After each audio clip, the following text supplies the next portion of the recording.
Bonjour et bienvenue dans ce 10e numéro de la chronique positive déjà.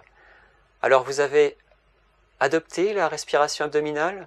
Sinon je vous invite à revoir la vidéo précédente pour y remédier. Je vais aujourd'hui vous donner un détail important sur la respiration. Il est vraiment conseillé de respirer par le nez. En effet, beaucoup de gens respirent par la bouche et elles ne s'en rendent souvent même pas compte. Et à moyen terme, elles nuisent ainsi à leur santé. Alors pourquoi le nez? Eh bien, parce qu'il est rempli de fonctions. Tout d'abord, il filtre les impuretés dans l'air et empêche ainsi l'inhalation de particules qui pourraient se loger dans les alvéoles des poumons, surtout si vous faites un footing en plein centre-ville. Ensuite, le nez humidifie l'air, il régule l'hygrométrie de l'air inspiré qui est alors moins sec.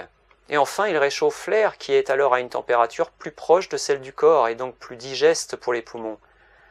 Et également, pour les pratiquants du yoga par exemple, ou une autre discipline énergétique, il apporte un avantage de taille par rapport à la bouche.